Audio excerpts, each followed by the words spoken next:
കണ്ണൂർ പെരിങ്ങോത്ത് വീട്ടുവളപ്പിലെ കിണറ്റിൽ പുള്ളിമാനെ ചത്ത നിലയിൽ കണ്ടെത്തി. റെസ്ക്യൂ സംഘം സ്ഥലത്തെത്തി പുള്ളിമാനെ പുറത്തെടുത്തു. അജീഷ് ജയകുമാർ വിവരങ്ങളുമായി. അജീഷ്, ഇതിൽ തുടരന്വേഷണം ഉണ്ടാകുമോ? എന്തൊക്കെയാണ് സംഭവിച്ചത് എന്നതിൽ ഉൾപ്പെടെ? അനുജ, ഇത് ഇന്നലെ വൈകിട്ടാണ് ഈ സംഭവം നടക്കുന്നത്. ഈ പെരിങ്ങോം സ്വദേശിയായിട്ടുള്ള CV കുഞ്ഞിക്കണ്ണന്റെ വീട്ടുവളപ്പിലെ കിണറ്റിലാണ് ഈ പുള്ളിമാനെ കണ്ടെത്തിയത്.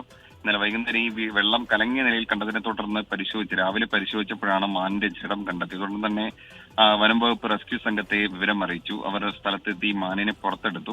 കണ്ണൂരിൽ നിന്ന് വെറ്റിനറി സർജൻ സ്ഥലത്തെത്തി പോസ്റ്റ്മോർട്ടവും നടത്തിയിട്ടുണ്ട്. ഈ പുള്ളിമാൻ എങ്ങനെ ഈ കിണറ്റിൽ വന്നു എന്നുള്ളതിനെ കുറിച്ചിട്ടുള്ള അന്വേഷണമാണ് ഇപ്പോൾ നടക്കുന്നത്. ഈ പെരിങ്ങോം ഇതിനെ ചേർന്ന് വനപ്രദേശമൊന്നും ഇല്ല. എങ്ങനെ ഈ പുള്ളിമാൻ ഈ ഭാഗത്തെത്തി തുടങ്ങിയ കാര്യങ്ങളാണ് വനം വകുപ്പ് ഇപ്പോൾ പരിശോധിക്കുന്നത്.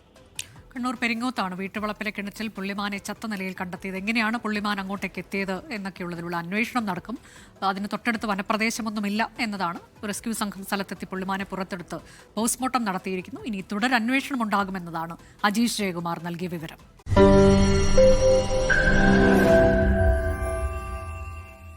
ലോകത്തെവിടെയായാലും ഏത് സമയത്തും 24 വാർത്തകളും ഓഗ്മെന്റഡ് റിയാലിറ്റി പാക്കേജുകളും എക്സ്പ്ലെയിനറുകളും വിശദമായി കാണാൻ ഞങ്ങളുടെ YouTube ചാനൽ നിങ്ങൾക്ക് സബ്സ്ക്രൈബ് ചെയ്യാം.